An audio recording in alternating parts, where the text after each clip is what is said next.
Imagina que você é mais uma das vítimas das viagens no tempo acidentais e acabou voltando para uma época anterior às grandes descobertas da ciência.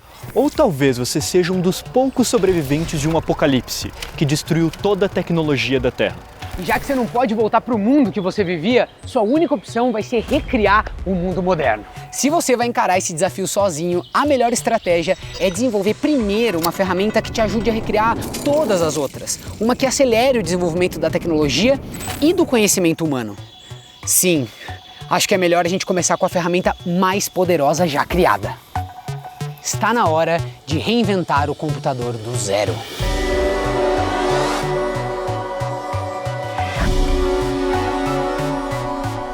Nós vamos fazer uma viagem por 2.500 anos de história, passando por gênios incompreendidos, questionamentos filosóficos, experimentos fracassados e invenções mirabolantes. Também vamos olhar para as partes físicas mais fundamentais de um computador e entender como elas se combinam para gerar funções tão inteligentes a ponto de revolucionar a civilização humana. Mas o que é mesmo um computador? E foi por causa dessa segunda invenção de Pascal que o Papa resolveu trocar o nome de feriado Trocou o nome do feriado para Páscoa. Era nada mais, nada menos que Alan Turing. Alan Turing na rua? Alan Turing, o pai da ciência da computação, tava ali. Deixa que eu pago. Não! Pera aí que eu preciso conferir essa conta. Usando isso aqui. Pedras e madeira. Junte tudo isso e você tem um ábaco. Ele é um instrumento de contagem inventado provavelmente na Mesopotâmia há uns 5.500 anos para permitir a execução de cálculos aritméticos de forma rápida e mecânica. A gente comeu 2 pratos de 24, então eu vou precisar multiplicar 2 vezes 24 aqui. No ábaco com multiplicação ele funciona de forma espelhada, sendo que essa parte vai representar o número que está multiplicando e essa é o número multiplicado. E se eu quiser multiplicar 2 vezes 24, eu preciso primeiro passar 2 pedras para cá e depois começar a contar 24 dessas aqui. 1, 2, 3, 4, 5, 6, 10. Agora eu troco por uma de cima. 3, 4, 5, 6, 7, 1, 2, 3. Pronto, 24. Agora eu troco e agora eu preciso fazer de novo. De novo? 1, 2, 3, 4, 5. Ah. 48. Tá certo então. É interessante notar como o ábaco dá pra gente algumas pistas de como algo abstrato, como a multiplicação, pode ser representado no mundo físico.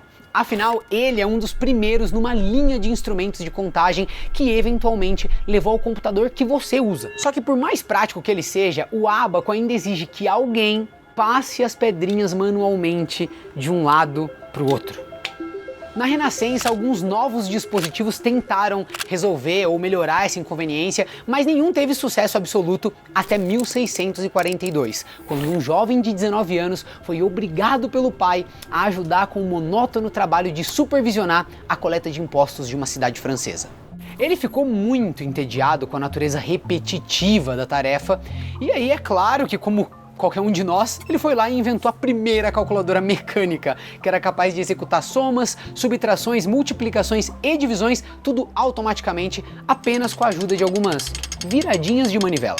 O nome desse jovem era Blaise Pascal, quem mais tarde, inclusive, faria outras contribuições tão importantes quanto essa para matemática, física e filosofia. O funcionamento da calculadora de Pascal é bem impressionante, mas no fundo a gente ainda está falando apenas da manipulação de números. Não parece razoável que alguma quantidade de engrenagens, mecanismos, engenhocas conseguisse, por exemplo, rodar um jogo de videogame, certo?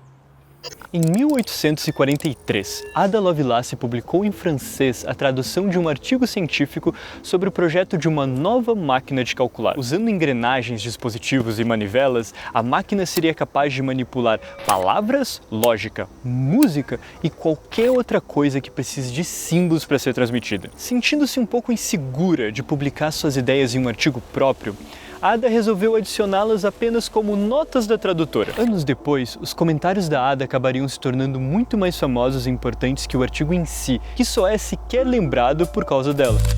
Charles Babbage, o criador dessa máquina maravilhosa, havia impressionado a Condessa anos antes com a demonstração de sua invenção anterior, uma máquina de calcular funções que Babbage projetou por inteira, mas só conseguiu construir parcialmente por falta de fundos. O governo britânico, que financiou o projeto inicialmente, começou a desconfiar da capacidade de Babbage de finalizar sua invenção. Em resposta, ele decidiu criar planos de uma máquina ainda mais complicada e ambiciosa, a máquina analítica. Babbage havia se inspirado no tear de Jacquard, uma máquina inventada em 1800 que conseguia ler papéis furados e costurar padrões em fios de seda de acordo com esses furos. Assim como o tear, a nova geringonça de Babbage seria capaz de alterar o seu funcionamento para executar qualquer tarefa sonhada pelo seu usuário. Ou seja, a máquina poderia ser programada, assim como os computadores modernos. Nos seus comentários, Ada adicionou a sequência de instruções que permitiria à máquina analítica calcular números de Bernoulli. Isso fez dela a programadora do primeiro código de computador publicado da história. Ela, que era filha do famoso poeta Lord Byron e talvez tenha herdado parte da inclinação romântica do pai, concluiu: a máquina analítica tece padrões algébricos, assim como o tear de Jacquard tece folhas e flores. Hoje nós sabemos que a Ada estava certa e que a máquina analítica era realmente diferente de todos os outros instrumentos de contagem já feitos. A invenção de Babbage acabou nunca sendo construída durante sua vida, mas os planos eram detalhados o suficiente para a gente saber que se ela tivesse sido construída naquela época, ela teria sido o primeiro computador universal. Isso quer dizer que, descontando ali a lentidão e a memória que seria bem limitada, mesmo assim ela seria capaz de executar qualquer programa de computador. Isso traz algumas perguntas importantes. O que diferencia o computador de Babbage do ábaco? E se algo mudou que permitiu com que aquelas calculadoras mecânicas se tornassem tão gerais quanto os computadores modernos, o que foi que mudou? Como que esse simples movimento de peças conseguiria dar vida a toda a complexidade e inteligência que a gente nota nos computadores que a gente usa? Eu tive perguntas parecidas com essa por bastante tempo. Desde criança eu tinha aprendido a abrir o computador, olhar o que tinha dentro, trocar alguma peça ou outra, ou limpar algo que precisa ser limpado. E tinham me falado que o processador era essa parte super inteligente, era o cérebro do computador. E que de algum jeito, usando eletricidade, ele conseguia processar qualquer código que alguém escrevesse. Mas eu nunca entendi de verdade como que isso era possível. Como que aqueles uns e zeros que me falaram tanto se manifesta de fato no mundo físico. No resto desse vídeo, a gente vai perseguir justamente essas perguntas que moram bem no coração do que é um computador. E a primeira dessas pistas vai nos levar a investigar um instrumento um tanto diferente: a racionalidade humana. Como é que a gente faz para saber se algo que alguém te disse por si só tá certo ou errado? Por volta de 350 anos antes de Cristo, Aristóteles, tentando responder essa mesma pergunta, criou a lógica, a disciplina que separa o discurso correto do discurso incorreto. O Aristóteles é considerado o pai da lógica, mas isso não significa que as pessoas eram irracionais antes dele aparecer. Na própria Grécia, 200 anos antes de Aristóteles nascer, o Tales já escrevia argumentos matemáticos sobre o mundo da geometria plana. E alguns anos antes de Aristóteles começar o seu trabalho, Platão já falava sobre usar os mesmos métodos que os matemáticos para investigar questões humanas. De qualquer forma, até onde a gente sabe, o Aristóteles foi a primeira pessoa a tentar entender quais são as pequenas peças e engrenagens da racionalidade humana. Não só isso, mas também tentar sistematizar a forma como essas partes se combinam no discurso e no pensamento. Aristóteles estudava argumentos como esse aqui: todo homem é mortal. Sócrates é um homem, portanto, Sócrates é mortal.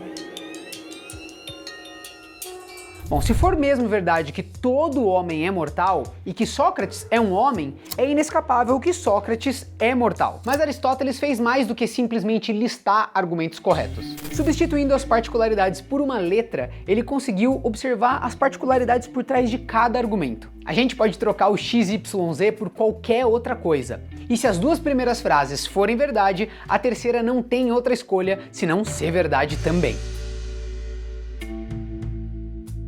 Anos depois, outras pessoas contribuíram com o projeto de Aristóteles para contemplar outros tipos de problemas, incluindo alguns mais práticos e realistas. Imagine que você quer, para ser apresentador do seu novo canal no YouTube, contratar um lobo-guará. Mas evidentemente não pode ser qualquer lobo-guará, você teria alguns requisitos profissionais, ele teria que ser qualificado de certas formas. Por exemplo, o lobo-guará deve morar em São Paulo, saber falar latim ou saber cálculo 3, ou o lobo-guará deve saber japonês, morar em qualquer lugar menos no Rio de Janeiro e saber algebra linear, ou qualquer lobo-guará que se candidate desde que ele saiba dançar. A frase complicadona com os requisitos que a gente tem para contratar esse lobo-guará são feitos da combinação dessas 7 frases aqui. O lobo-guará sabe falar latim, sabe falar japonês, sabe cálculo 3, sabe álgebra linear, mora em São Paulo, mora no Rio de Janeiro, sabe dançar. Da mesma forma que antes nós usamos símbolos para representar proposições, nós vamos escolher uma letra para representar cada um desses requisitos. No caso, o L vai representar sabe falar latim, J sabe falar japonês, o C sabe cálculo 3, o A sabe álgebra linear, o P vai representar que mora em São Paulo, o R mora no Rio de Janeiro, e por último o D sabe dançar. Usando cada um desses símbolos, nós podemos reconstruir toda aquela frase complicada e cada uma das afirmações que tinha ali dentro. O lobo-guará mora em São Paulo e sabe falar latim, ou sabe cálculo 3, ou não mora no Rio de Janeiro, e sabe falar japonês, e sabe álgebra linear, ou ele sabe dançar. Escrevendo essa frase assim, nós conseguimos notar que o e, o ou e o não, eles têm certas funções especiais que aparecem de novo e de novo na língua. Elas servem para combinar proposições lógicas simples, como as que nós vimos, em proposições lógicas cada vez mais e mais complexas. As regras pelas quais elas fazem essa combinação seguem o que a gente já entende intuitivamente da língua. Por exemplo, suponha que um dos seus candidatos se chame Iná e envie no currículo essa declaração. Sou um lobo-guará paulista, não sei cálculo 3, sei falar latim, não sei falar japonês, sei álgebra linear e não sei dançar. E aí, ele vai ser contratado? Baseado nas autodeclarações do lobo-guará Ná, podemos verificar se cada uma das proposições que mencionamos é verdadeira ou falsa. Vamos lá. P é verdadeira, L é verdadeira e D é falsa. Como pra gente o que interessa mesmo é o resultado final, né, se a expressão toda é verdadeira ou falsa, a gente não precisa preservar essas letras, a gente pode ir trocando elas por V e F conforme elas forem verdadeiras ou falsas. E aí depois no resultado a gente vai ter a nossa resposta final. O que é que a nossa intuição diz sobre combinar frases verdadeiras e falsas? Bom, isso depende de qual operação a gente está aplicando. E, ou e não. Por exemplo, intuitivamente, parece que a expressão que diz que o lobo-guará sabe falar latim e sabe cálculo 3 só vai ser verdadeira inteirinha se as duas expressões o lobo-guará sabe falar latim e o lobo-guará sabe cálculo 3 forem ambas verdadeiras. Agora que sabemos de tudo isso, a gente pode checar cada uma das operações para descobrir se o resultado final é verdadeiro ou é falso. No caso do ou, a operação vai ser verdadeira se pelo menos uma das proposições for verdade, inclusive se as duas forem verdade também. Já o não inverte o valor verdade de qualquer proposição. Se é verdadeiro que o lobo-guará mora no Rio de Janeiro, é falso que o lobo-guará não mora no Rio de Janeiro.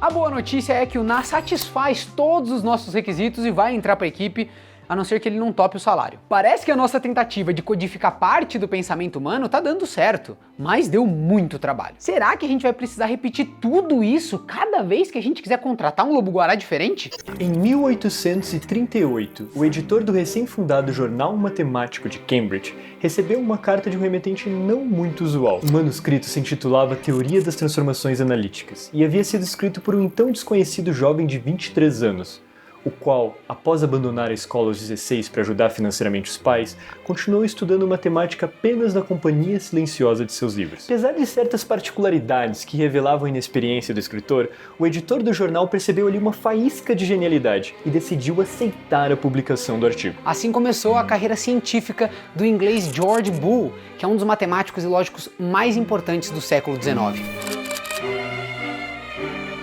Após ter o seu primeiro artigo aceito, o Boole continuou escrevendo de forma prolífica em diversas áreas da matemática. Alguns membros da comunidade matemática britânica trataram com certa resistência considerar o trabalho de alguém que não possuía nem ao menos um diploma, mas o trabalho do Boole falou por si só. 16 anos após o seu primeiro artigo em um jornal matemático, o Boole publicou a sua obra-prima, pela qual ele seria lembrado até hoje: As Leis do Pensamento. A grande inovação aqui, a que seria essencial no desenvolvimento de um computador, foi a de trazer as leis do pensamento de Aristóteles para dentro das leis da matemática. A matemática havia passado por 3 séculos de extremo sucesso investigando as leis da álgebra, o que resultou em avanços nas ciências naturais igualmente importantes. Inspirado por isso, o George Boole encontrou uma forma de expressar frases lógicas em frases algébricas, fazendo com que ele conseguisse calcular com facilidade se uma afirmação é verdade ou não. Voltando à contratação de lobos-guarás, dessa vez nós vamos considerar o V como 1 e o F como 0. A grande inovação de Boole foi notar como as operações lógicas que nós vimos antes podem ser substituídas por certas operações aritméticas.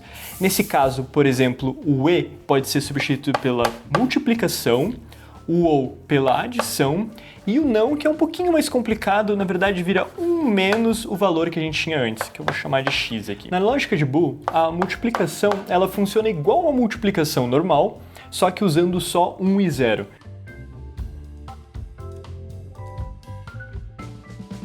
Já a adição vai continuar igualzinho antes, com a exceção de que 1 mais 1, nesse caso aqui, vai ser igual a 1. Isso é porque algo não pode ser mais verdade do que já é. Então, traduzindo a expressão que a gente tinha antes, a gente vai ter algo do tipo: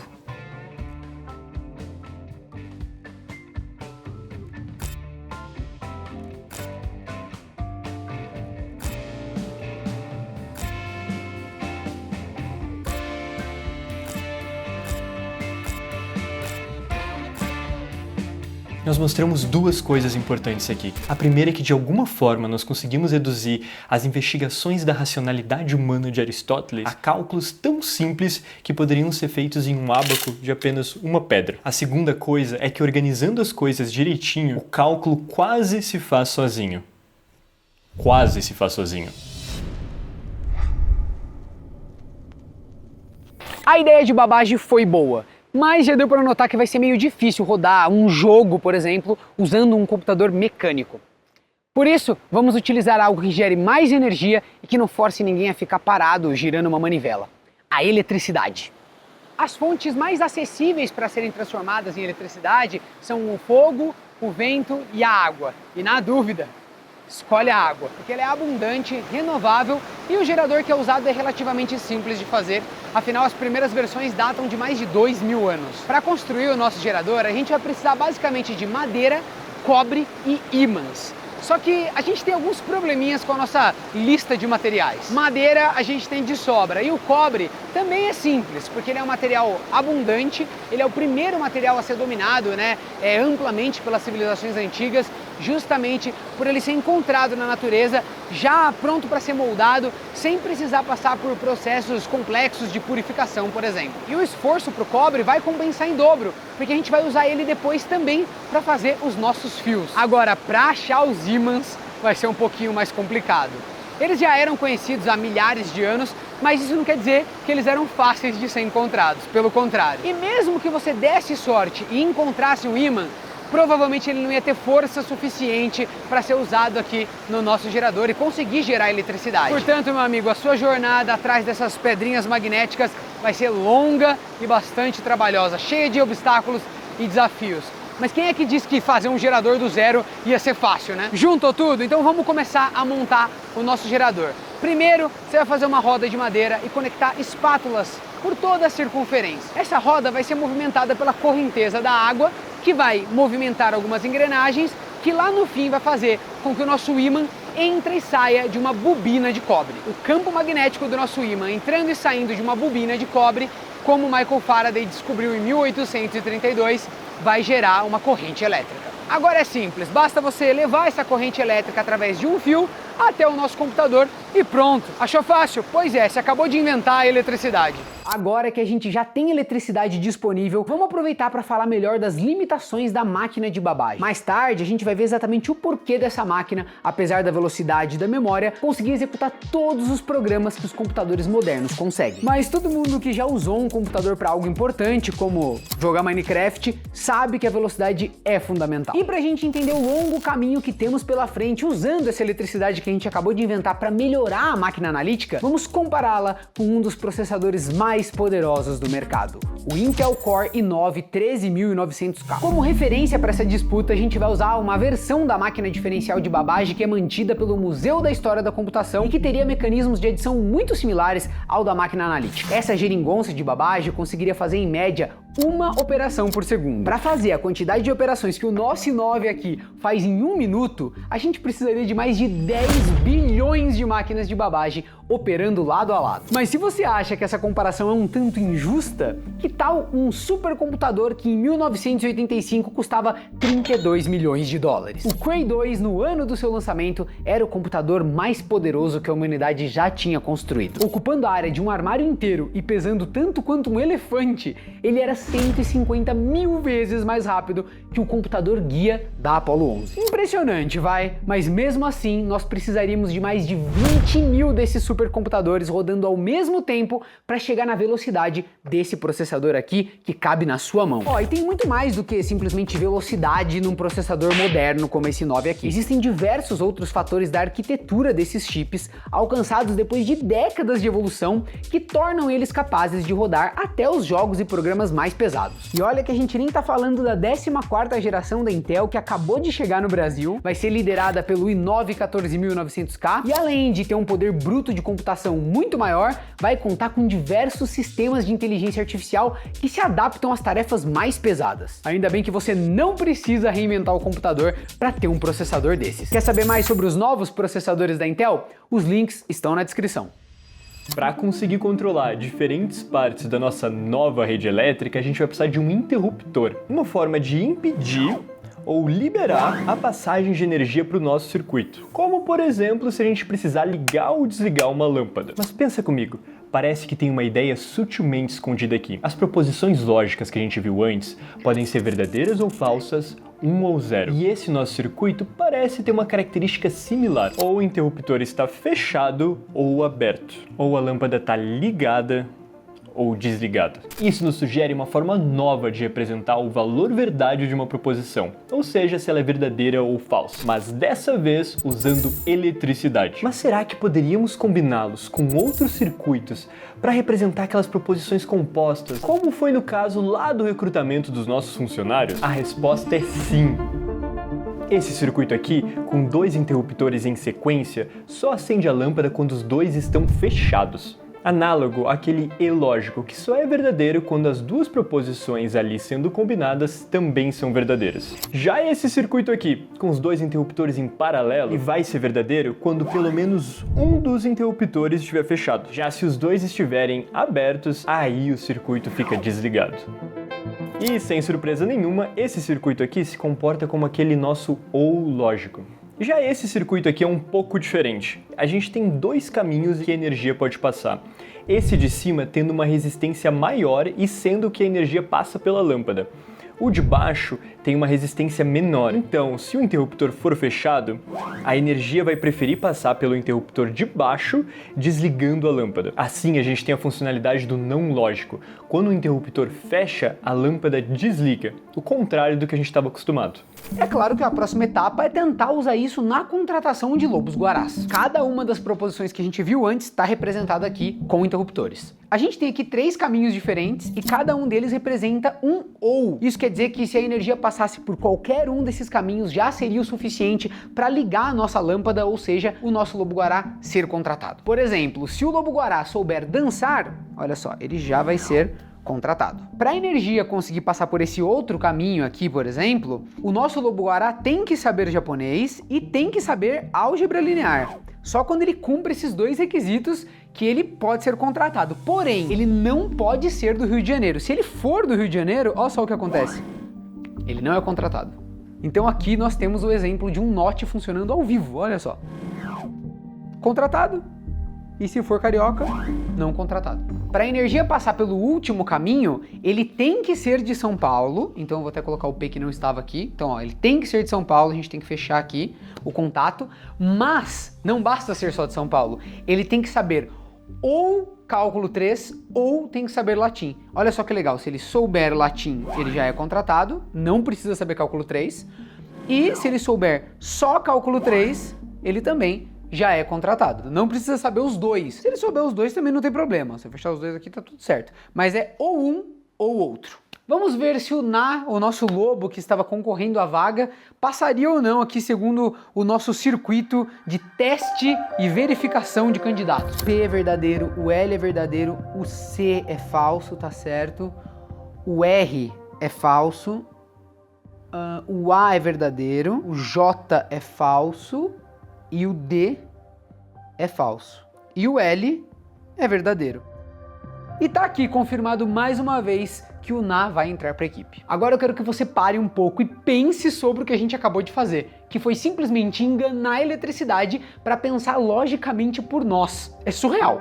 A pessoa acreditada com a descoberta da relação entre a lógica booleana e circuitos elétricos foi Claude Shannon, que em 1937 publicou sua descoberta na tese de mestrado mais famosa de todos os tempos, uma análise simbólica de relés e circuitos de comutação. Shannon não sabia, mas o cientista japonês Akira Nakashima havia chegado à mesma conclusão 2 anos antes. Essa não vai ser a única vez nesse vídeo que a gente vai ver 2 cientistas separados por um oceano inteiro chegarem na mesma descoberta com poucos anos de diferença. Ah, e um outro detalhe, anos mais tarde, Shannon seria o criador da teoria da informação, uma área da matemática que foi fundamental na invenção da internet. A gente viu que a gente consegue representar muita coisa só com interruptores.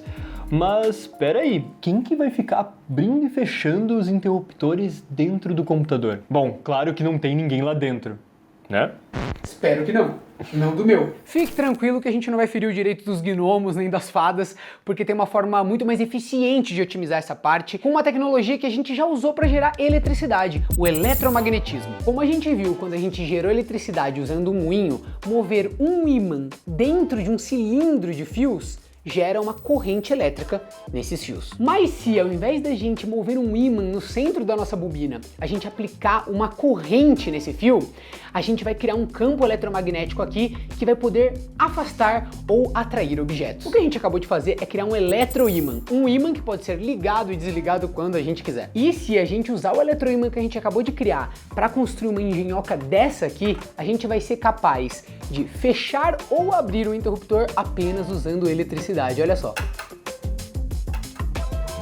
Nós acabamos de reinventar o relé, que foi criado no início do século XIX para servir como um amplificador de sinais para o telégrafo. Mas essa invenção tão importante só seria patenteada em 1840 pelo inventor do código Morse, Samuel Morse. Essa invenção utiliza um eletroímã igual àquele que a gente reinventou, ele está bem aqui, e ele é utilizado para, ao invés de transformar energia mecânica em energia elétrica, fazer o inverso, transformar energia elétrica em energia mecânica. Aqui no caso, quando ele está ligado, ele atrai, e quando ele está desligado, ele solta.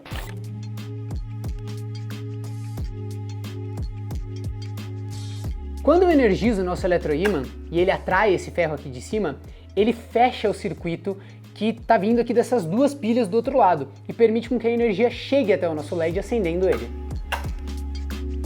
O relé pode não parecer uma inovação tão grande assim, mas na verdade ele traz uma mudança muito importante, porque agora é possível com que o próprio circuito abra ou feche interruptores. Ou seja, além de pensar por nós, eles também se movem por nós. E aos poucos as nossas geringonças se tornam cada vez mais independentes. Um detalhe, a partir de agora nós vamos chamar as operações lógicas pelos seus nomes em inglês, seguindo a convenção internacional. Mas calma que você não precisa ser bilíngue para entender, são só essas 3 palavras. A gente vai chamar o E de AND, o OU de OR e o NÃO de NOT. Conectando a entrada de energia de um relé com a entrada de energia do outro relé, a gente vai ter uma situação onde o circuito só vai ficar completamente fechado quando os 2 relés estão fechados. Por exemplo, se eu fechar só o meu relé aqui, nada acontece, nem se só o do Bruno fica fechado. Mas se os dois estão fechados ao mesmo tempo, o LED acende. Esse é o comportamento da porta AND, que é representada com esse símbolo aqui. Mas olha só, se eu criar um circuito independente para cada um dos relés que liga a pilha na lâmpada, eu vou ter uma situação onde ligar apenas um dos relés já é o suficiente para fechar o circuito e acender o LED. Por exemplo, se só eu fechar, ou se só o Bruno fechar. E claro, se os dois fecham, também funciona. E mais uma vez a gente tem o comportamento da porta OR, que tem um símbolo parecidinho com o AND, só um pouquinho mais rock and roll. E por último, a gente vai ter uma situação onde o circuito está sempre completo e o LED está sempre ligado, exceto quando o relé é ativado, o que interrompe o circuito. E esse é o comportamento do NOT, que é representado com esse símbolo aqui. Em 1950, se você visitasse o escritório de Shannon, ele não deixaria você ir embora sem antes te apresentar o Teseu, um rato mecânico que ele inventou e que era capaz de aprender aonde ficavam as paredes de um labirinto. Bastava deixar o roedor navegar pelo labirinto, errando várias vezes o caminho, e aí quando o treinamento acabava, era possível colocar o ratinho em qualquer lugar e ele iria até o final sem errar uma única vez. O segredo desse Mecha Mickey estava justamente no uso de portões lógicos feito com relés como esses nossos, né? E esses circuitos lógicos conseguiam se adaptar a cada configuração do labirinto, demonstrando o potencial dos nossos relés quando são usados para formar portões lógicos. Mesmo usando materiais diferentes no lugar dos relés, o computador que você está usando nesse momento também é feito a partir dos mesmos portões lógicos. Nos próximos minutos a gente vai mostrar exatamente como isso é possível. A primeira tarefa será tornar o nosso computador pelo menos tão capaz quanto o ábaco, ou seja, que ele consiga realizar operações aritméticas. Isso é bem importante porque quase todos os programas, principalmente os jogos, dependem de cálculos acontecendo dentro do computador. Para isso a gente vai precisar pensar em como a gente representa números no nosso dia a dia. A forma mais antiga de representar números de forma escrita é simplesmente fazer uma quantidade de riscos igual ao número que você quer representar. Assim, o número 1 é um risco, o 2 são 2 riscos, o 3 são 3 riscos e assim por diante. Dá pra ver que essa estratégia não é tão boa quando a gente tenta escrever um número como 128, por exemplo, que precisaria de 128 marcas no papel. A forma que a gente aprende a representar números na escola já é muito mais eficiente. Basicamente a gente tem 10 símbolos que representam as quantidades de 0 a 9. Ó, só para ninguém se confundir, vamos lembrar que o número e a representação de um número são coisas diferentes. Isso aqui é um símbolo que representa o número 3, mas não é o número em si. O número 3 é um conceito abstrato. Por exemplo, outro símbolo que representa o número 3 seria isso aqui. No sistema decimal é diferente, porque cada uma dessas casas aqui vale 10 vezes mais do que a anterior. Isso quer dizer que a cada dígito adicionado a gente consegue representar uma quantidade 10 vezes maior. Imagina se eu tivesse que escrever esse número aqui usando riscos, né? É uma economia muito grande de espaço. Mas no caso dos nossos circuitos, nós não temos 10 símbolos diferentes. Temos apenas 2, ligado e desligado. De qualquer forma, podemos usar as ideias do caso decimal, só que com uns e zeros. No caso do 0 e do 1, continua tudo igual. Já no 2, a gente vai usar a casa à esquerda, que vale 2 vezes mais que a anterior. Para fazer o 3, é só ligar novamente a unidade. O 4 vai usar a casa que vale 4 vezes mais. E assim por diante. Isso é o que chamamos de sistema binário. Fazendo uma comparação entre os sistemas, isso aqui é como se fosse o 99 no sistema decimal. As duas casas já estão cheias. Então se eu quiser somar mais 1 ao 99, eu vou ter que liberar essas casas aqui, que seriam o 00, e passar o 1 para cá.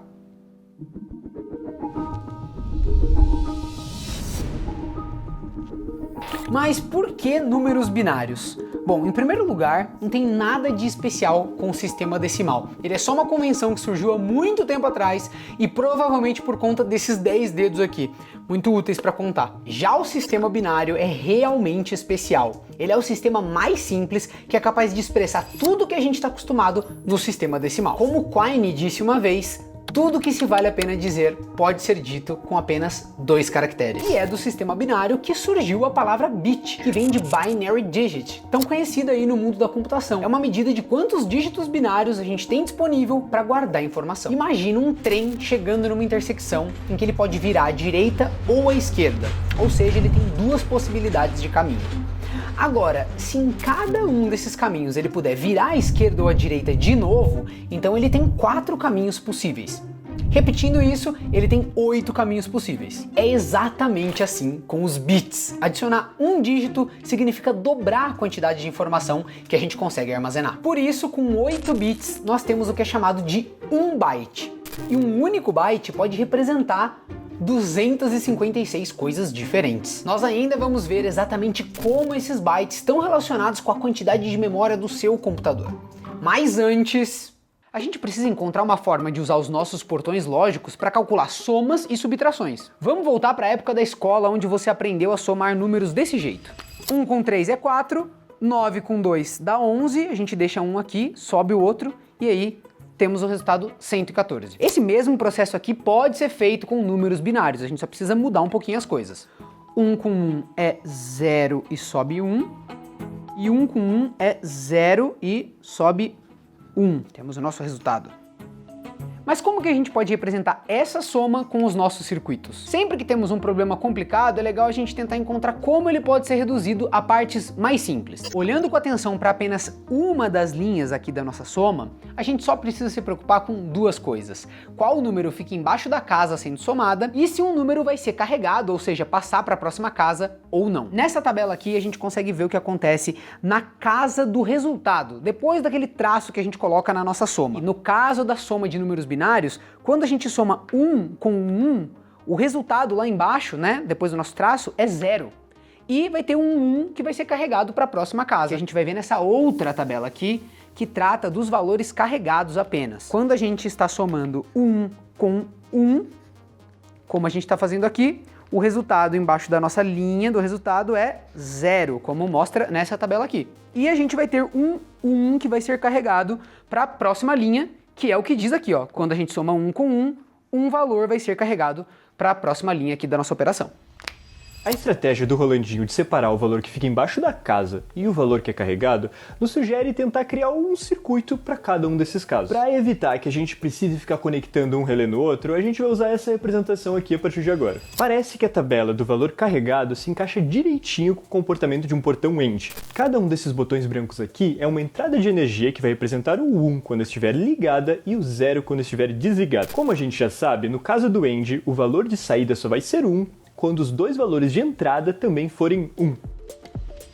Já o comportamento de escolher o que fica embaixo da casa parece quase um OR, com a diferença de que quando os 2 valores de entrada são iguais a 1, o valor da casa deveria ser 0.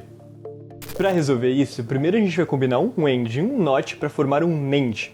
Uma curiosidade é que o portão NAND é considerado bem especial, porque combinando ele de diferentes formas a gente conseguiria replicar qualquer outro portão, o que não seria possível só usando um AND ou só um OR ou só um NOT, por exemplo. Agora, unindo um OR, um AND e um NAND, conseguimos obter exatamente o comportamento que queríamos. Quando os dois estão ligados ou quando os dois estão desligados, o resultado agora é 0. Esse circuito também tem um nome próprio e é chamado de XOR. E finalmente vamos colocar tudo isso para fazer somas. Lembrando, nós vamos receber 2 valores e devolver 2 valores. O XOR vai responder qual o valor da casa abaixo da soma e o AND qual o valor que precisa ser carregado. Então vamos testar o que a gente tem aqui. 1 mais 0 está sendo igual a 1, 0 mais 1 também está sendo igual a 1, mas se eu somo 1 mais 1, fica 0 no valor da casa e um valor é carregado. O nome desse circuito é meio somador. Mas ele ainda tem um problema. Quando estamos somando 2 bits separados, ele funciona muito bem. Mas e se a gente precisar lidar com os bits que ficam nas casas do meio de uma soma de números maiores? Nesse caso, talvez a gente precise lidar com 3 bits de entrada, sendo um deles o que veio carregado lá da soma anterior. Para fazer isso, nós vamos adicionar um segundo meio somador, que vai receber o valor da casa do primeiro meio somador e o possível valor carregado que veio lá da soma anterior. Aqui, a primeira saída do nosso segundo meio somador já é o resultado da casa.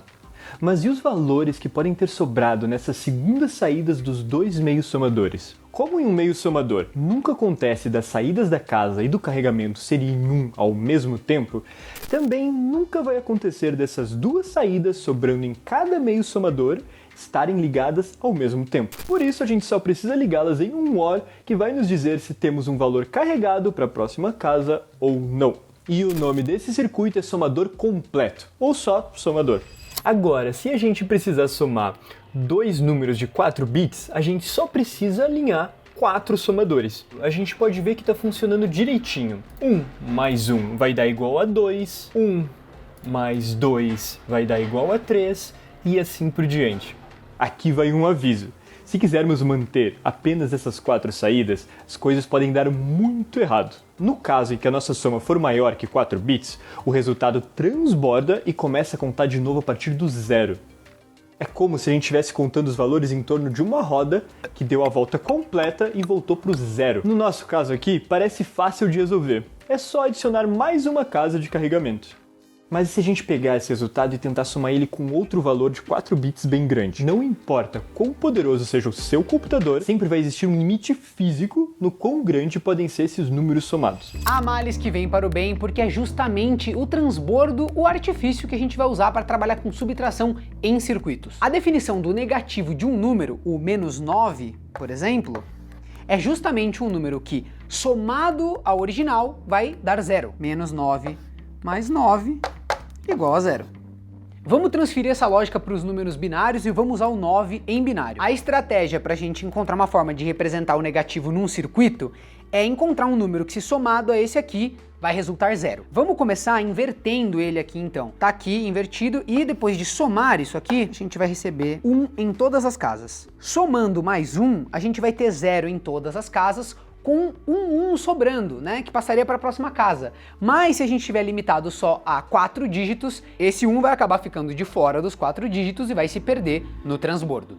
E esses são os nossos números negativos quando estamos usando circuitos. É basicamente o número em questão com os seus dígitos invertidos e depois acrescido de 1. Pode parecer estranho, mas vai funcionar com qualquer número que caiba nos nossos 4 bits disponíveis. Executando nosso plano mirabolante, nós precisamos de alguma forma de inverter os números do segundo bit que estamos somando. A gente poderia usar o NOT, que funciona exatamente assim, invertendo os valores. O problema é que ele deixaria o nosso circuito rígido, sem nos dar uma forma de escolher quando queremos somar ou subtrair. A alternativa é usar o XOR. Se liga só. Quando a segunda entrada do XOR for igual a 1, ele sempre vai inverter o que vier na primeira. Já se ela for 0, ele não vai alterar a primeira em nada. Alinhando 4 portas XOR e unindo a primeira entrada de cada um ao respectivo bit que queremos inverter, e todas as segundas unidas em um único sinal, temos um novo circuito chamado inversor, que recebe 4 bits e um sinal que indica se queremos ou não inverter cada um desses bits.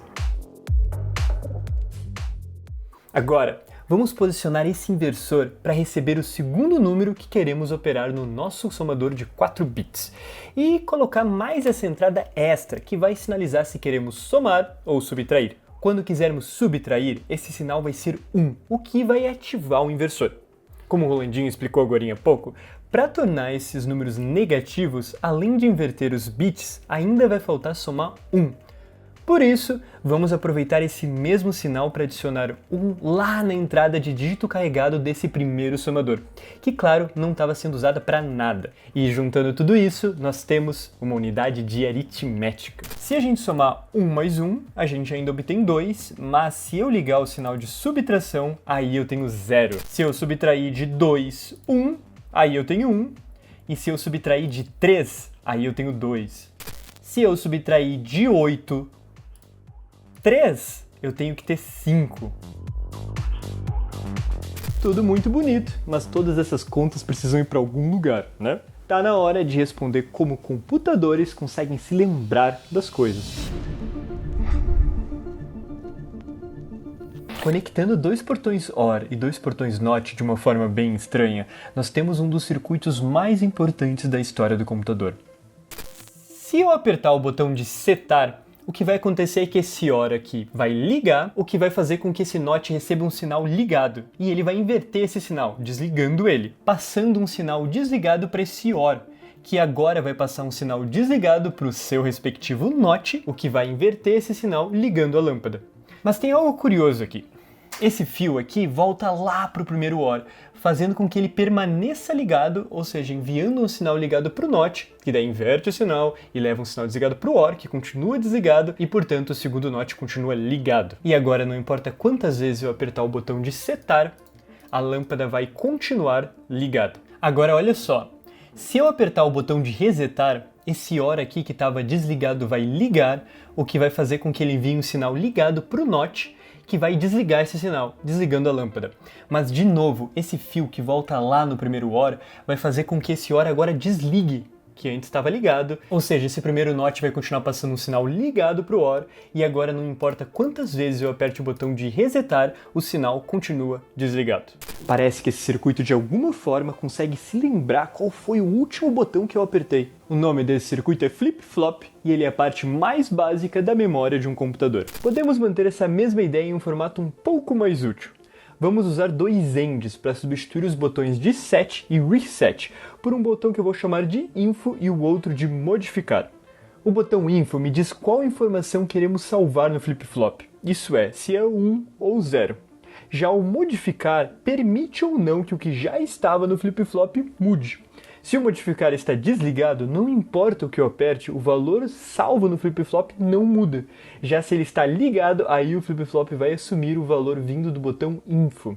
E esse novo formato nos permite combinar vários flip-flops com uma certa facilidade. Por exemplo, juntando 4 desses lado a lado e unindo os 4 sinais de modificar deles em uma só entrada, nós temos uma memória de 4 bits. Quando esse valor de modificar das 4 está ligado, então eu consigo salvar um número de 4 bits nessa memória. Já quando ele está desligado, não importa o que eu envie para essa memória, ela continua intacta, mantendo a informação que a gente queria que ela conservasse. E agora nós finalmente conseguimos conectar essa memória lá na saída da nossa unidade aritmética e ter uma forma de salvar esses números. Mas ainda falta uma coisa muito importante presente em todas as memórias de computadores modernos. Uma forma de ler ou alterar apenas um bit da célula sem precisar mudar todos os outros na volta. Começamos criando um seletor, que é uma forma de usar 2 bits para selecionar 4 saídas diferentes. E isso funciona porque existem 4 formas diferentes de combinar esses 2 bits de entrada: 00, 01, 10 ou 11. Depois, nós vamos usar o seletor e alguns portões END para acessar especificamente uma entrada da memória por vez, dependendo do valor de entrada do seletor. Esse valor do seletor vai ser o que chamamos de endereço do bit de memória. Passando o endereço de um bit específico no seletor, nós conseguimos alterar apenas aquele bit, mantendo todos os outros intactos. Agora, se quisermos ler apenas um bit do nosso chip de memória, usamos novamente o seletor, mas dessa vez nos bits de saída. Assim, só o portão END correspondente ao endereço do seletor vai estar recebendo um sinal ligado na segunda entrada, e portanto deixando esse sinal passar. A combinação da memória com os circuitos de endereço que nos permitem ler ou alterar apenas um bit por vez é chamado na computação de Random Access Memory, e é desse nome que vem a famosa sigla RAM, ou como é coloquialmente chamada, memória RAM. Pode não parecer, mas circuitos como esse são suficientes para guardar todo tipo de informação. E isso quer dizer todo texto, imagem, conhecimento, toda a arte em áudio e vídeo produzida pelo ser humano, tudo isso pode ser representado no computador com uns e zeros. No caso de texto, por exemplo, a gente pode usar o código ASCII, que vai associar para cada letra do alfabeto ou cada símbolo um número de 7 bits. Perfeito para o computador que a gente está reinventando. É claro que para vídeos, fotos, músicas, a gente vai precisar de códigos mais complicados e muito mais espaço. A memória que você tem no seu PC provavelmente tem pelo menos 4 GB, o que significa que o seu computador tem pelo menos 4 bilhões de vezes o 1 byte de memória que a gente acabou de fazer. Só para você ter uma ideia, o computador que levou a humanidade pela primeira vez à Lua só precisou de 8.000 bytes, ou seja, o equivalente a 32.000 flip-flops, como os nossos aqui. É, meu amigo, o nosso computador infelizmente vai ter que comer muito feijão antes de lançar um foguete, mas todo mundo precisa começar em algum lugar, não é mesmo? Ok, a gente pode guardar todas essas coisas, mas e os programas, os jogos, os editores de vídeo, tudo aquilo que a gente sonhava em rodar? Será que a gente vai mesmo precisar abrir o computador e criar novos circuitos toda vez que lançarem um Call of Duty novo? Para responder essa pergunta, nós vamos ter que conhecer um pouco mais do trabalho de um jovem inglês bem pouco conhecido. Alan Madison Turing nasceu em 1912 em Londres, filho de pais ausentes que viviam lá na Índia, enquanto ele e o irmão moravam com um casal aposentado na Inglaterra. Na infância, Alan Turing já demonstrava sinais do seu interesse em ciência e matemática, mas isso não impressionou seus professores. Matemática não era muito valorizado na sua escola, e em uma ocasião um professor alertou os pais de Alan Turing que existia o risco que ele se tornasse um mero especialista científico. Mesmo sem nenhum incentivo, Turing ingressou na Universidade King's College em Cambridge para estudar matemática, onde se graduou com honras com 22 anos de idade. No ano seguinte, Turing participou de uma aula sobre fundações da matemática, na qual Max Newman explicou sobre o problema da decidibilidade. Esse mesmo problema havia sido selecionado por David Hilbert como um dos problemas mais importantes do novo século. O problema da decidibilidade era a tarefa de criar um algoritmo que sempre conseguisse dizer se uma proposição matemática pode ou não ser provada. Mas, afinal, o que é um algoritmo? São algoritmos uma sequência de instruções que permite multiplicar dois números com um ábaco, o método de multiplicação que você aprendeu na escola, o processo que você segue para ordenar um baralho de cartas e todos os programas de computador que você já usou na vida. Esses quatro são apenas sequências de instruções finitas que, se seguidas de forma mecânica e à risca, levam a um resultado previsível. Mas o que significa exatamente esse de forma mecânica?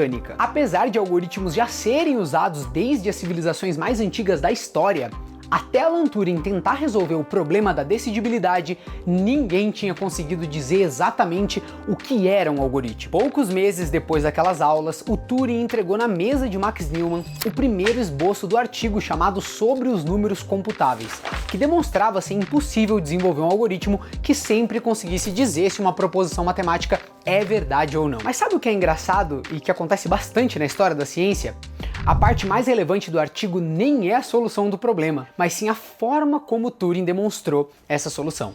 Para responder se um dia seria possível criar um algoritmo capaz de decidir a verdade ou falsidade de qualquer afirmação matemática, Turing teve que primeiro definir o que exatamente é um algoritmo. Para isso, ele imaginou uma pessoa fazendo uma multiplicação simples em uma folha de papel, o que todo mundo na época concordava que era um tipo de algoritmo. E aí veio a pergunta: quais são os elementos absolutamente necessários para executar essa tarefa? Capturando só o que era essencial, Turing visionou essa máquina imaginária que seria capaz de executar qualquer algoritmo usando apenas operações muito básicas que qualquer pessoa concordaria que são evidentemente mecânicas. A máquina atua em uma fita que se estende infinitamente. Essa fita seria dividida em pequenos segmentos, cada um podendo conter 1 ou 0 ou ficar em branco. Então ela se moveria por essa fita parando em um quadradinho por vez e reconhecendo o símbolo que está ali inscrito. Dependendo desse símbolo e de uma regra interna da máquina, ela poderia trocar o símbolo ou deixá-lo intacto. E depois disso se mover para a esquerda ou para a direita, apenas uma casa por vez.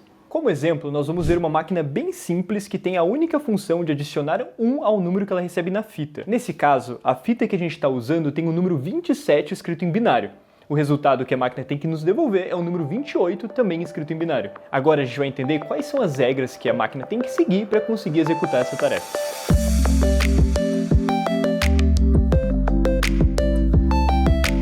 Primeiro, ela está no estado começar e encontra um espaço em branco. Isso faz com que ela se mova para a direita e troque para o estado mover. Depois, no estado mover, ela encontra o 1, o que faz com que ela troque esse 1 por 0 e se mova para a direita. Continuando no estado mover, ela encontra outro 1 e por isso ela troca esse 1 por 0 e se move para a direita de novo. Finalmente, continuando no estado mover, ela encontra um 0, troca esse 0 por 1, troca o estado para voltar e agora se move para a esquerda.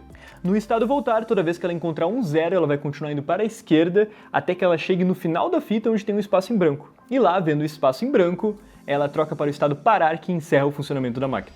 Esse objeto matemático que descrevemos é conhecido hoje como máquina de Turing, que o Turing, claro, chamou só de máquina. Essa descrição em particular não é exatamente a que foi feita por Turing no artigo, mas é uma versão equivalente inspirada num livro de Martin Davis. Inclusive foi ele que usou o termo máquina de Turing pela primeira vez. Pode parecer que a máquina de Turing é simples demais, mas como Turing e outros matemáticos demonstraram, ela é suficiente para executar todos os algoritmos que são conhecidos. Um algoritmo, então, seria tudo aquilo que a máquina de Turing consegue executar. Esse ponto ele é sutil e super importante, porque no fundo, o Turing propôs que a nossa intuição de algoritmo pode ser totalmente capturada pela máquina que ele imaginou. Não existe nenhum processo que a gente poderia chamar de mecânico que ela não consegue fazer.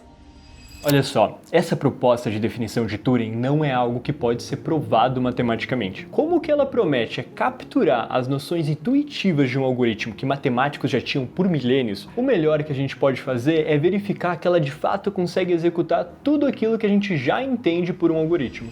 Uma pista de que Turing estava realmente certo é que, menos de um ano antes dele entregar o seu artigo na mesa de Newman, do outro lado do oceano, um matemático americano chamado Alonzo Church havia oferecido uma nova definição de algoritmo com seu cálculo lambda, algo que Turing não tinha como saber. Foi observado com facilidade que o cálculo lambda de Church e a máquina de Turing são equivalentes, ou seja, oferecem exatamente a mesma definição de algoritmo. Essa ideia de que a máquina de Turing e todas as outras construções equivalentes capturam o que é computação se chama tese de Church-Turing. Algo que pode parecer um pouco surpreendente é que alguns cientistas defendem a versão expandida dessa tese, que diz que todo o universo é computável, ou seja, que poderia ser simulado com uma máquina de Turing como essa aqui. Ok, mas até aqui o Turing nos mostrou que há uma máquina para cada algoritmo escolhido. Não é o mesmo problema que descobrimos com o nosso computador, já que nós tínhamos que modificá-lo a cada nova função? É aí que entra uma das ideias mais bonitas da matemática e da ciência da computação: a máquina universal. Acontece que o Turing também provou em seu artigo a existência de uma máquina capaz de simular qualquer outra máquina de Turing. Ou seja, não seria necessário mudar a máquina para cada nova aplicação. Para ver como isso funciona, vamos voltar para o exemplo que a gente viu agora há pouco. Para construir uma máquina universal, a gente vai precisar codificar cada uma das regras possíveis que uma máquina de Turing pode ter em números binários. Por exemplo, o estado mover poderia se tornar um número de 4 bits como esse. A própria seta de passagem que a gente estava usando tornaria outro número binário. A mesma coisa valeria para os comandos de ir para a esquerda ou para a direita. Dessa forma, a gente consegue colocar em uma fita só, não só o número que vai ser processado, como também em forma numérica os comandos que a máquina vai seguir para processar esse número, fingindo ser outra máquina. O estado de mover que a gente viu antes estaria na fita escrito assim, por exemplo. E essa é essencialmente a prova do porquê que existe uma máquina universal. A chave está que eu consigo codificar qualquer máquina de Turing na própria fita que vai ser processada por essa outra máquina. Um sistema que consegue replicar qualquer máquina de Turing, assim como a máquina universal, é chamado de Turing completo. Se conseguirmos mostrar que o nosso computador é capaz de fazer as mesmas coisas que a máquina de Turing, só desconsiderando a memória finita, vamos ter certeza de que ele é capaz de executar qualquer algoritmo e, por consequência, todos os programas que existem ou que ainda serão criados. Felizmente, nós já temos todos os ingredientes principais para tornar isso possível. Agora a gente só precisa preparar os acompanhamentos. Para que o nosso computador consiga executar todo tipo de programa sem que a gente precise ficar ligando e desligando circuitos, nós vamos nos inspirar na máquina de Turing universal e fazer com que o nosso computador consiga ler códigos. E de bônus, você vai finalmente entender a diferença entre hardware e software. Pensa comigo, a máquina de Turing tinha estados e dependendo de qual era esse estado, ela tratava o número que estava sendo lido de forma diferente. Nós vamos fazer algo parecido, criando circuitos que executam funções diferentes que são equivalentes aos estados da máquina de Turing. Depois, nós vamos representar cada uma dessas funções por um código que vai indicar para o computador quando elas devem ser executadas. Beleza, mas quantas funções diferentes nós vamos precisar para criar um computador universal? 1000? 2000? 100.000? Na verdade, apenas essas 5 aqui são bem mais do que suficientes. Essa arquitetura que eu vou mostrar foi inspirada no lendário Intel 8080 e em um artigo do pesquisador Raul Roja sobre computadores universais. O primeiro passo vai ser combinar a unidade de aritmética com uma célula de memória para formar um acumulador. A diferença é que em vez da unidade aritmética receber 2 números e devolver um resultado, ela vai receber apenas um número por vez e ir somando ou subtraindo esse valor do valor que fica acumulado, ou seja, salvo nessa memória especial, por isso o nome. Além disso, de uma forma inspirada lá na fita da máquina de Turing, a gente vai combinar várias memórias de 4 bits e juntar elas lado a lado, como está representado aqui, onde cada um desses blocos é uma memória diferente de 4 bits. Outra coisa, vamos dar um endereço para cada uma dessas células de memória, que também vai ser um número de 4 bits, contando a partir do zero. Então aqui ó, 0, 1, 2, 3 e assim por diante. A forma com que o computador vai processar esses endereços vai ser bem parecida com o que a gente mostrou lá na parte sobre memória, usando um seletor. Com a diferença de que agora o endereço não leva apenas para um bit do chip de memória, mas para uma célula inteira dessas. Como o nosso objetivo secreto é conseguir escrever um programa nessa memória, vamos também precisar de um novo circuito chamado contador, que vai controlar qual a próxima célula de memória que o computador precisa ler.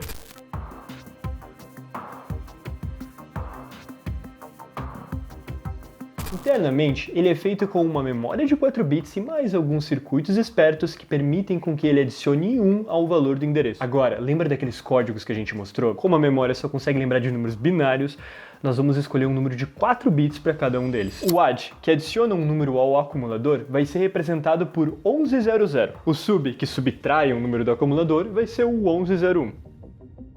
O save, que serve para salvar o número do acumulador na memória, vai ser representado pelo 0010.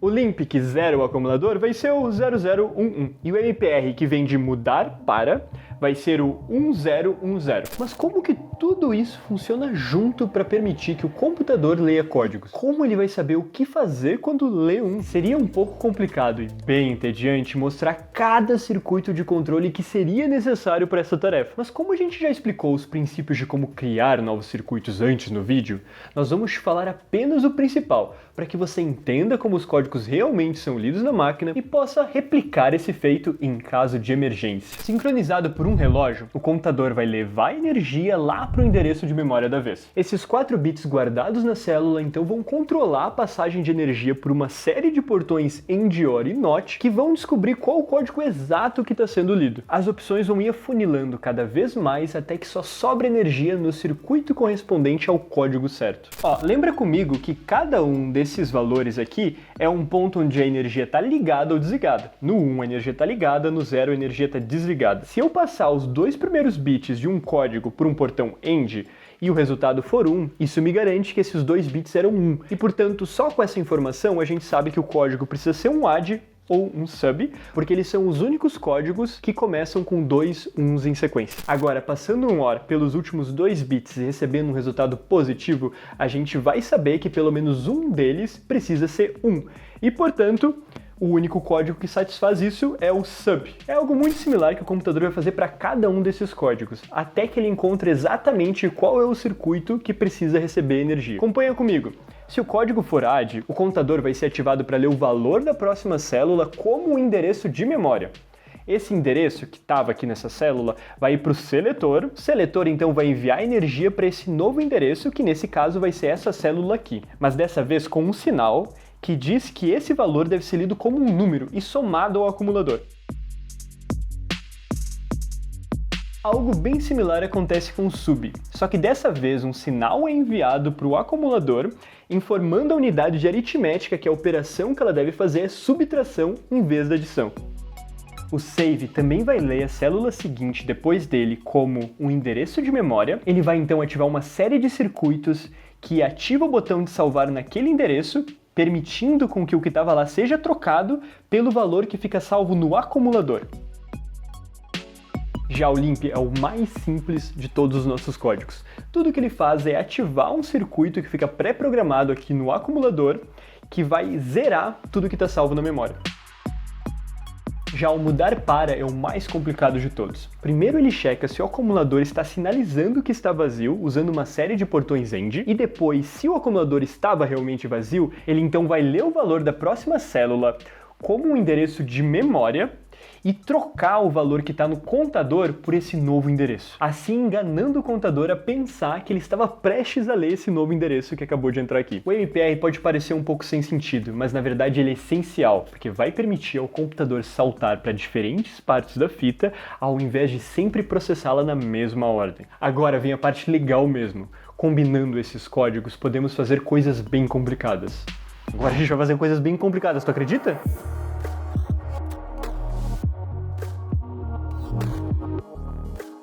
Um dos primeiros que vai ser muito útil pra gente é o código load, que carrega o valor do endereço no acumulador. Nós podemos formar ele com dois códigos básicos assim, um código limp, um código add, seguido de um endereço. Primeiro ele vai limpar o acumulador, depois ele vai adicionar o valor que fica salvo no endereço que está na célula de baixo, ou seja, aqui seria esse 1010, lá no acumulador, portanto dando load do que estava nesse endereço no acumulador. Outro exemplo simples é o clássico goto, que é bem conhecido na área da programação. Ele pode ser feito com um limp seguido de MPR. Como o limp já zerou o acumulador, esse código sempre vai trocar o contador para o endereço que está na célula seguinte, que nesse caso seria essa daqui. Por isso o nome, porque ele faz o computador ir automaticamente para aquela célula. E agora a gente vai tentar criar um exemplo daqueles loops que a gente conhece lá da programação. Esse programa vai funcionar assim. Primeiro ele vai dar load no valor que está nesse endereço aqui, ou seja, esse número, que vai aqui para o acumulador.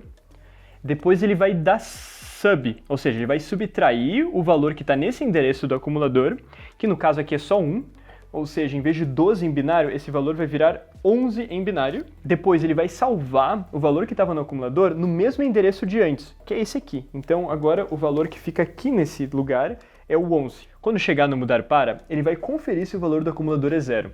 Como a gente acabou de ver, ele é 11, então o que vai acontecer é que ele vai ir direto para essa parte aqui do goTo, que vai fazer o programa voltar para o 0. Ou seja, dar load de novo no valor que estava aqui nesse endereço, que agora é 11, subtrair 1 desse valor, depois salvar o valor subtraído nesse endereço, depois tentar mudar para um endereço que pula o goTo, o que não vai dar certo, e então voltar para o começo. Ou seja, esse programa vai repetir de novo e de novo e de novo, até que o valor que estava aqui no começo for a 0. E a gente poderia usar essa mesma estrutura para repetir qualquer outro processo de programação que a gente queira, que aconteceria aqui no meio, entre o MPR e o goTo. E como prometemos, agora você entende a diferença entre hardware e software. Hardware são os relés, portões lógicos e todos os circuitos que fizemos. Software são esses códigos que podemos combinar de múltiplas formas para fazer os mais variados programas sem mexer em nenhum circuito. E finalmente dá para ver com bastante facilidade que qualquer programa que poderia rodar na máquina de Turing também poderia rodar no nosso computador. Como você lembra, a máquina de Turing conseguia para a esquerda e para a direita uma casa por vez e trocar o valor que estava lá de 1 para 0 ou de 0 para 1. Já o nosso computador consegue saltar pela fita quantas vezes ele quiser, somar e subtrair números de 4 bits e de quebra salvar eles em qualquer lugar da fita. Mas também não vai achando que o nosso computador é mais poderoso que a máquina de Turing por causa disso. Na verdade, eles são equivalentes, com exceção de que um é bem mais rápido que o outro e do fato de que a máquina de Turing tem memória ilimitada. E portanto, nós realmente conseguimos.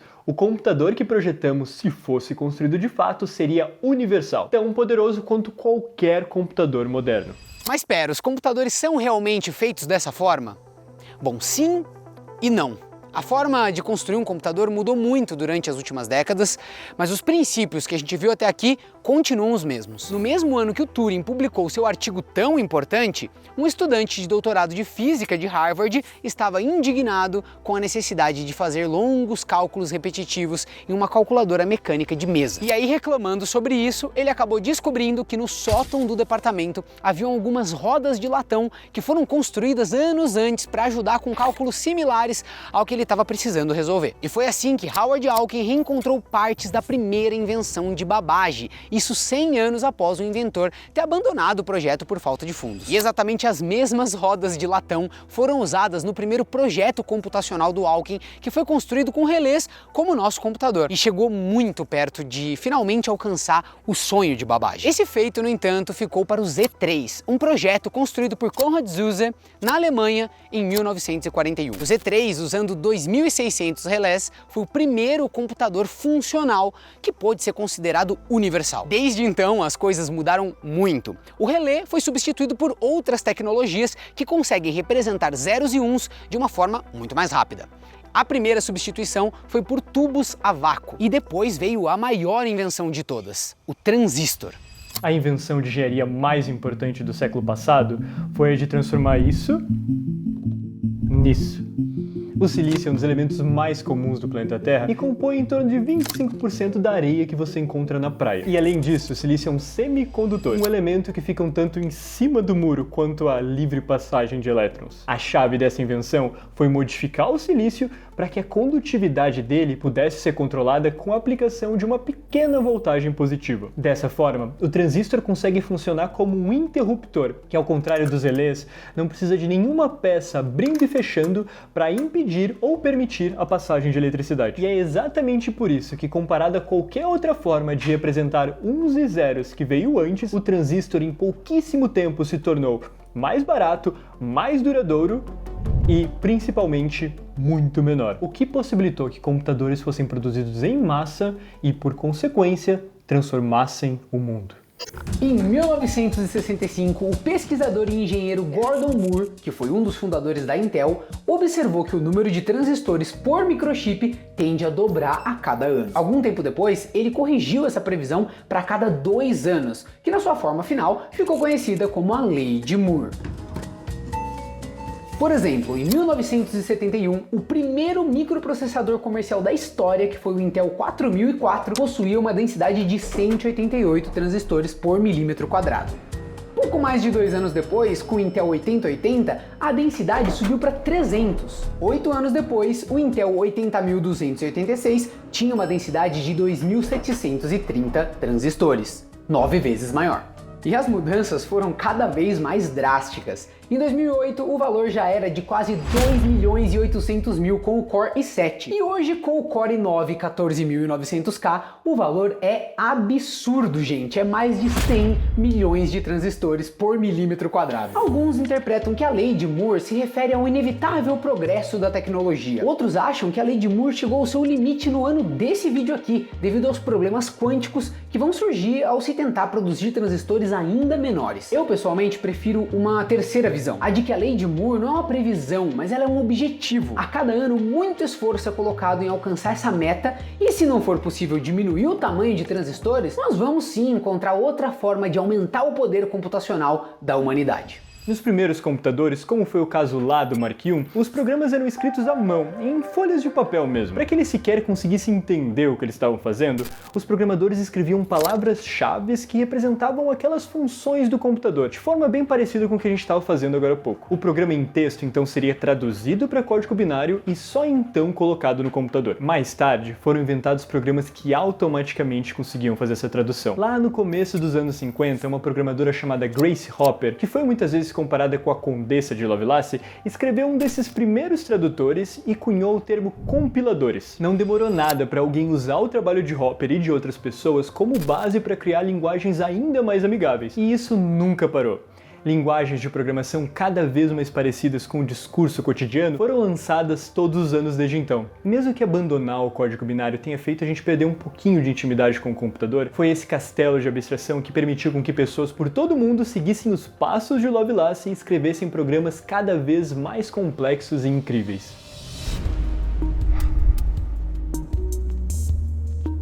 Durante essa jornada, a gente investigou os estranhos computadores à manivela, enganamos a eletricidade a pensar por nós e criamos um computador usando relés que, apesar de ser um pouco lerdinho, é capaz de simular qualquer computador moderno. E se você está assistindo isso aqui em um futuro pós-apocalíptico e se perguntando se esse esforço todo valeu a pena por um computador tão simples, pense em como agora você tem mais poder de computação do que uma sala cheia de pessoas que nunca se cansam. E como a gente aprendeu com Turing, ter mais poder de computação não é só uma questão de resolver contas maiores, também tem a ver com a capacidade que a humanidade tem de resolver problemas em geral. Pisar na Lua, investigar as estrelas, mapear o genoma humano, a internet, todos esses acontecimentos só foram possíveis com um computador. E se um dia a humanidade for capaz de curar o câncer, domar o poder do sol e tomar seu lugar entre as estrelas, pode ter certeza que participando de todas essas conquistas, de alguma forma vai haver um computador.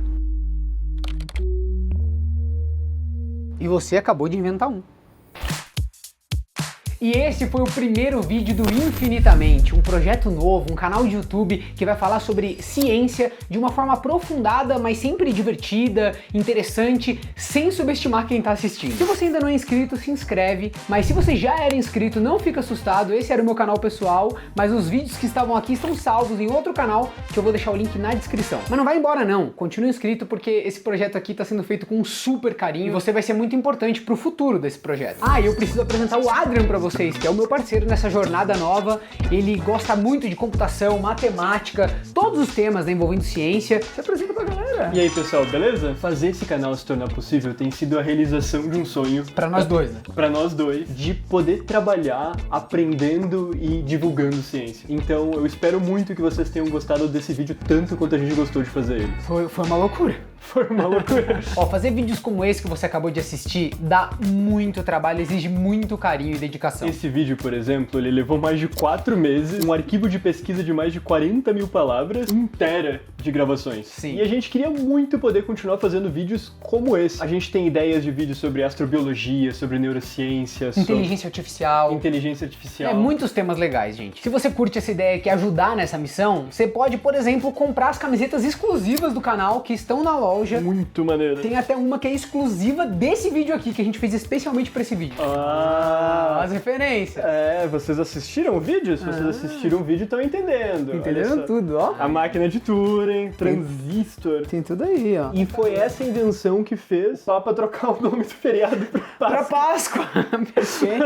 E você também pode virar assinante desse canal aqui e receber conteúdos de backstage, material extra sobre os vídeos que a gente faz. E a minha parte preferida, você vai poder fazer perguntas que a gente vai responder em um podcast sobre o vídeo que a gente fez. Muito da hora, interagir com a gente de forma direta. E a ideia desse podcast vai ser justamente expandir sobre todos os temas que surgiram na pesquisa, mas a gente não teve tempo de colocar no vídeo. Impressionantemente. E ó, esse vídeo só foi possível com a ajuda de pessoas muito especiais. Tem várias pra gente agradecer, né? Começar agradecendo ao Biscoitado, que é o editor, que editou esse vídeo maravilhoso. Os Zerbs e a Aline, que foram super parceiros, eles são os responsáveis pela arte e também as animações aqui do canal. E por último, mas não menos importante, os nossos queridos amigos da Tropical Game Lab, que nos ajudaram com aquele software de simulação que a gente usou para mostrar os circuitos. E o mais importante é ajudar a gente a divulgar esse conteúdo, passar esse material para quem gosta de computação, quer saber como o computador funciona, curte ciência, manda para todo mundo. Siga as nossas redes sociais que estão todas na descrição e nos vemos no próximo vídeo. Até lá! Tchau! Ficou bom, né? Nossa, que isso, simpatia!